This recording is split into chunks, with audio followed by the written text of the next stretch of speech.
Bom dia, boa tarde, boa noite. Mais uma mensagem de promessas de salvação. Quarta-feira, né? E estamos aí já na metade da semana. Ai, desculpa, balancei tudo aqui. Estamos aí na metade da semana já, com a graça de Deus. Chegando no fim do ano já, né, gente? Passou tão rápido, tão rápido, tão rápido que até assusta, né? Entrego este momento nas mãos de Deus para que Ele conduza, como sempre venho pedindo aqui, trazendo mais uma mensagem aí aos nossos corações, né? Mesmo que o Espírito Santo venha me guiar na leitura e no entendimento dessa palavra de hoje. Então vamos lá. Os versículos, aliás, é um versículo-chave, mas eu vou ler um pouquinho antes. Se encontra em Mateus 9, o versículo-chave é o 13. Mas aqui antes vem falando justamente que Jesus, saindo, vinha, né, passando e viu um homem na coletoria, que é justamente onde ficava ali os funcionários que recolhiam os impostos. Se a gente fosse comparar com hoje, seria um funcionário da Receita Federal, por exemplo, né? E o título da mensagem é o chamado de Mateus. Então, Jesus olhou para ele e falou, siga-me. E Mateus, naquele momento, entendeu o chamado. Provavelmente ele já vinha ouvindo falar de Jesus, né? Jesus estava por ali expulsando demônios, curando. Aqui, nesse momento, ele já tinha feito vários milagres. Então, Mateus, na hora, entendeu o chamado e foi. E aí, Jesus foi comer junto com os seus discípulos e tinha muitos publicanos, né? Esse Mateus, por exemplo, era considerado um publicano, e aí ali tinham muitos publicanos e pecadores em volta. E aí os fariseus são aqueles religiosos, né? Que seguia a lei ao pé da letra e se esquecia do principal, né? Lá dos mandamentos. E aí eles vendo Jesus, perguntaram aos discípulos dele, não foi nem para eles, né? Foi para os discípulos. Por que o mestre de vocês come com publicanos e pecadores? Aí Jesus ouviu, a pergunta não foi direcionada a ele, mas era sobre ele, né? Eu penso assim, que eles estavam sendo tão covardes que em vez de eles se direcionarem a Jesus para perguntar, eles foram perguntar para os discípulos. Mas Jesus, ouvindo, respondeu, não são os que têm saúde, que precisam de médico, mas sim os doentes. Aí chega no versículo 13. Vão aprender o que significa isto. Desejo misericórdia, não sacrifícios, pois eu não vim chamar justos, mas pecadores. Essa versão é NVI. Na versão Almeida Corrigida diz assim, ide, porém, aprendei o que significa misericórdia quero e não sacrifício, porque eu não vim chamar os justos, mas os pecadores ao arrependimento. E aí, estudando aqui, eu descobri que, na verdade, esse versículo, que Jesus, relata essa fala de Jesus, na verdade, estava citando um versículo lá do Velho Testamento, que está lá em Oséias, que fala assim, Oséias 6,6, diz assim, pois desejo misericórdia e não sacrifícios, conhecimento de Deus em vez de holocausto. Né? Então ele estava mandando eles ir aprender o que isso significava. Né? Ainda no Velho Testamento, em Miqueias, aliás, vou ler Provérbios primeiro, em Provérbios 21:3, está falando assim, fazer o que é justo e certo é mais aceitável ao Senhor do que oferecer sacrifícios. E aí, ainda em Miqueias 6:8, vem falando assim, vou ler um pouquinho antes para vocês entenderem. Aqui, a pessoa vem falando assim, com que eu poderia comparecer diante do Senhor e curvar-me perante o Deus exaltado?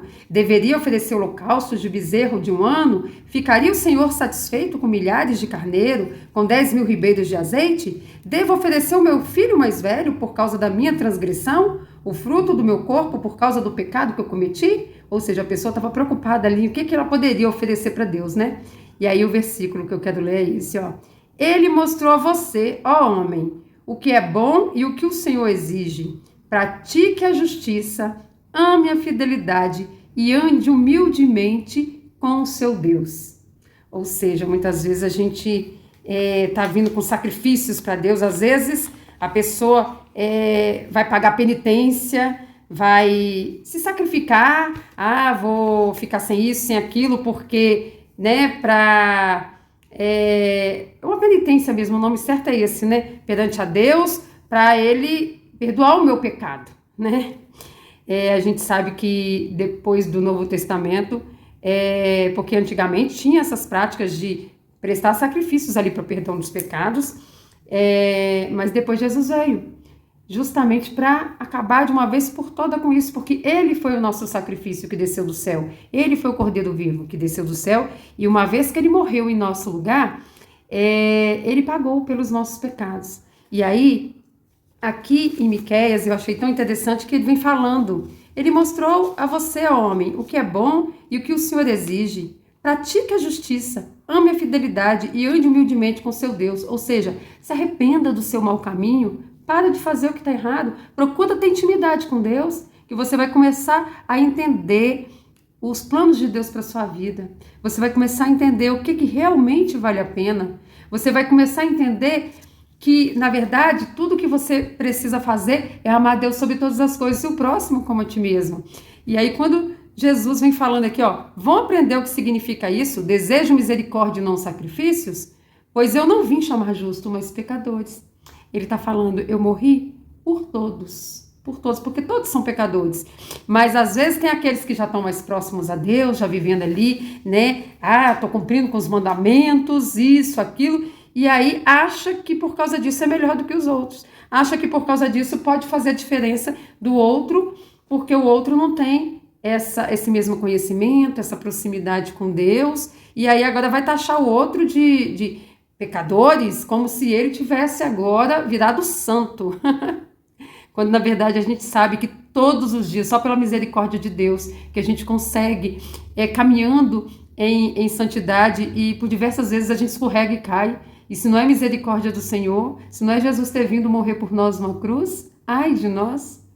E então tudo que a gente precisa fazer é entender o verdadeiro sentido da vinda de Jesus, o verdadeiro sentido da morte dele, porque ele veio, como ele mesmo falou, eu não vim abolir a lei, mas eu vim para cumpri-la. E aí ele resumiu em 2 pontos para ficar mais fácil: ama teu Deus acima de todas as coisas, o teu próximo como a ti mesmo. Então, de nada adianta aqueles fariseus religiosos acharem que estava cumprindo com a palavra e agora fazendo diferença dos publicanos, dos pecadores, aquelas pessoas que ainda não tinham se rendido aos pés do Senhor, e agora ali eles interrogando os discípulos, por que o mestre de vocês come com publicanos e pecadores? E aí Jesus fala, não são os que têm saúde que precisam de médico, mas sim os doentes. Vão aprender o que significa desejo de misericórdia, não sacrifícios? Pois eu não vim chamar justos, mas pecadores ao arrependimento. E aí quando a gente consegue entender a grandiosidade dessa palavra de Jesus, a gente começa a olhar para todos os que estão à nossa volta com um olhar diferente, com um olhar de misericórdia, com um olhar de amor, de compaixão e principalmente de respeito.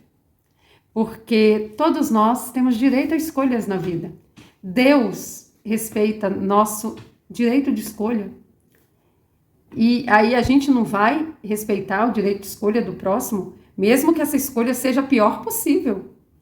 E note que eu não estou falando que a gente deva concordar com nada errado, pelo contrário. Erro é erro.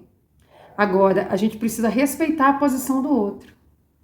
Agora, quando está em nossas mãos alertar alguém que está ao nosso lado, eu já falei isso aqui em outras mensagens, cabe a nós alertar, mas com amor.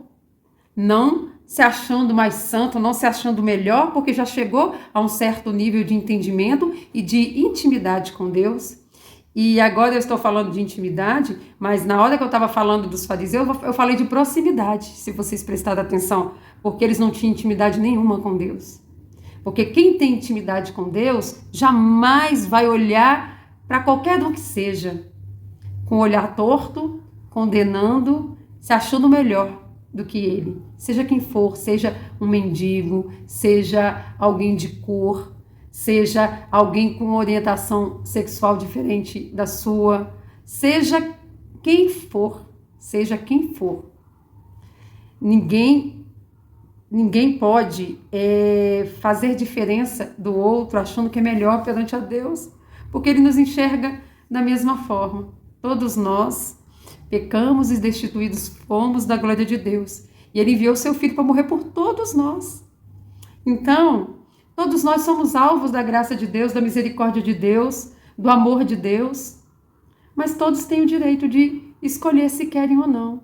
O nosso papel é amar, é acolher no momento que precisa, é confrontar com amor quando é necessário e está em suas mãos fazê-lo, mas sempre apontando o erro, jamais condenando a pessoa, porque quando a gente condena a pessoa, a gente está se condenando junto, porque a gente está fugindo do mandamento de amar o próximo como a nós mesmos, porque se eu amo o meu próximo como a mim mesma, eu jamais vou tratar ele de forma que eu não gostaria de ser tratada.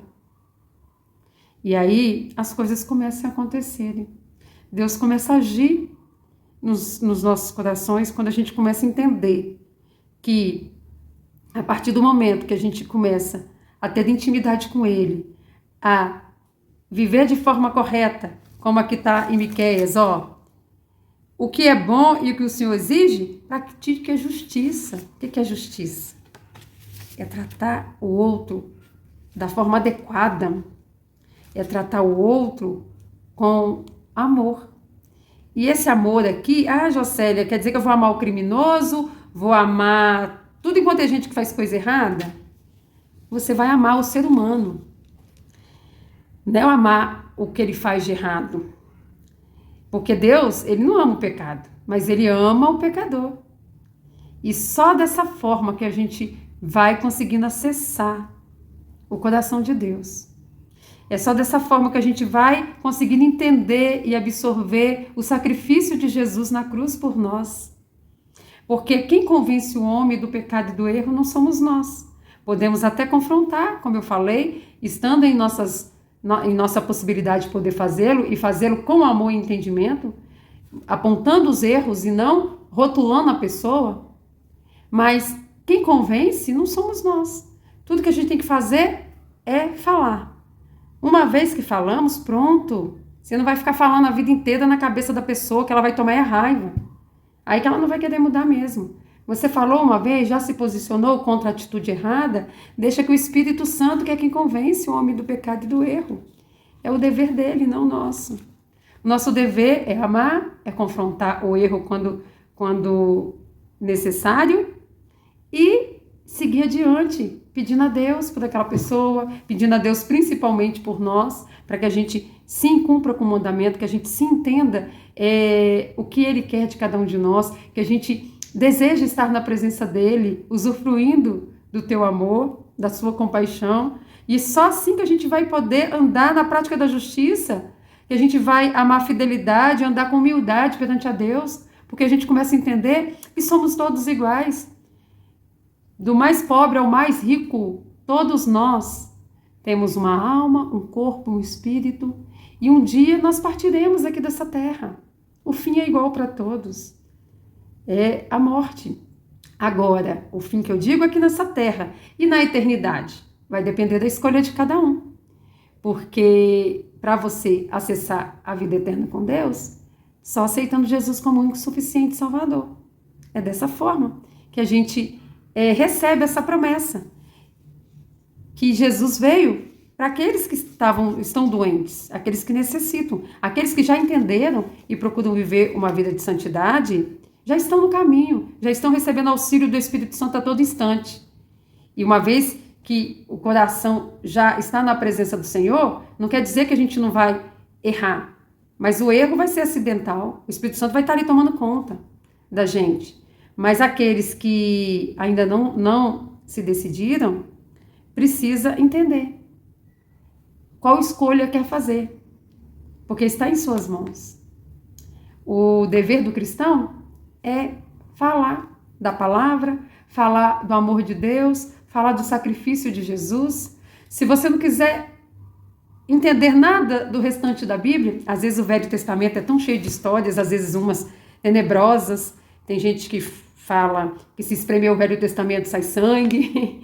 Então, assim, se você não quiser entender nada do restante da Bíblia, mas você entender que Jesus veio para morrer e pagar de uma vez por todas pelos seus pecados, pelos meus pecados, já está de bom tamanho. Se você entender que você só vai alcançar o céu se você viver de forma honesta, de forma justa, amando o próximo como a si mesmo, e é muito sutil, amar o próximo como a nós mesmos. Amar o próximo como a nós mesmos, como eu disse, é não fazer o outro aquilo que não gostaria que fizesse a você. E não quer dizer que a gente não possa errar. Muitas vezes a gente, no calor do momento, a gente é ríspido com alguém, a gente comete uma besteira, faz algo errado e logo em seguida a gente percebe, se arrepende e pede perdão. O segredo está aí. Errou? Percebeu? Arrependeu? Pediu perdão? Pronto, você continua no caminho. Agora o problema está em você fazer intencionalmente. Aí você já saiu dos limites, aí você já está fazendo escolha pelo outro lado.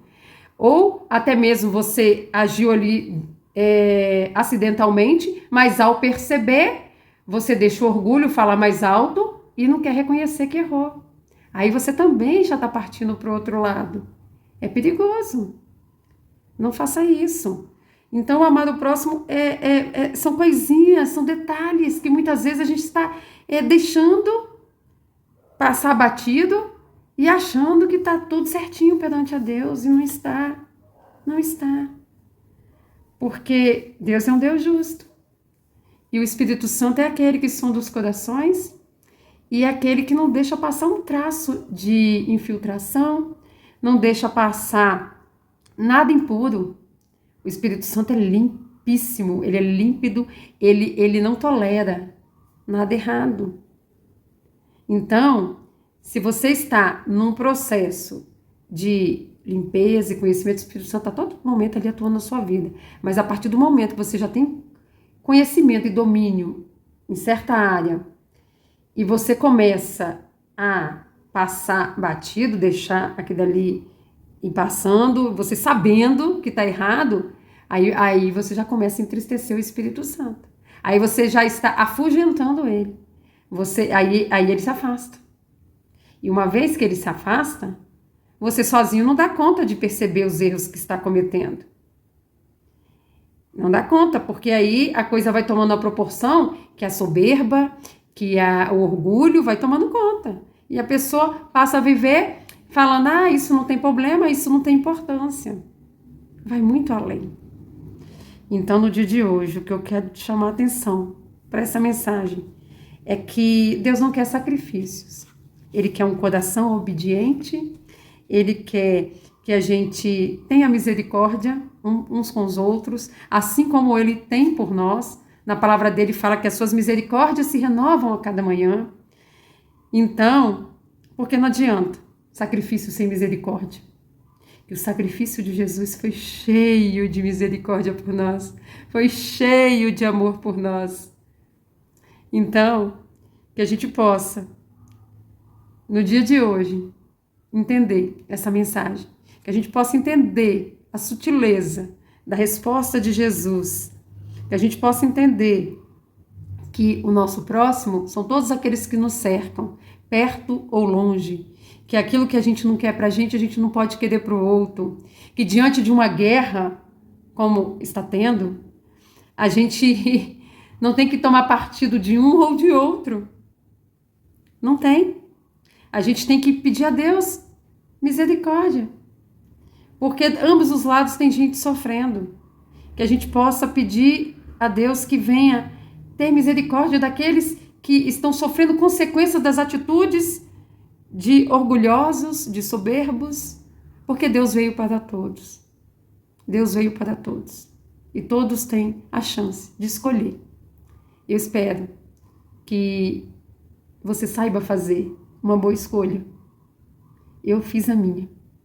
e sigo perseguindo todos os dias essa minha escolha, a fim de cada dia melhorar, a fim de cada dia alcançar um novo patamar, alcançar um novo nível de comunhão, de adoração, de entendimento da palavra, de discernimento, de tudo, de sabedoria, de tudo que o Senhor tem para a minha vida. E eu desejo o mesmo para você. Basta você querer, basta você dar o primeiro passo, basta você tomar a sua decisão. E aí você pode ouvir aquela promessa que está em Salmos que diz: porque ele ou porque ela se achegou a mim com amor, eu o livrarei e poloei a salvo. É isso que Deus quer, que a gente já chegue a Ele com amor, para que Ele venha produzir em nossos corações esse amor, essa misericórdia, esse entendimento da palavra dEle, para que um dia a gente possa voltar para os braços do Pai e possamos gozar junto com Ele de alegria, de paz, de tudo aquilo que a gente jamais imaginou, que não tem nada melhor do que a presença de Deus.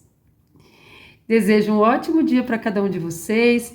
Volto na sexta-feira com uma mensagem especial para os nossos corações. Espero todos vocês. Fiquem com Deus e até lá!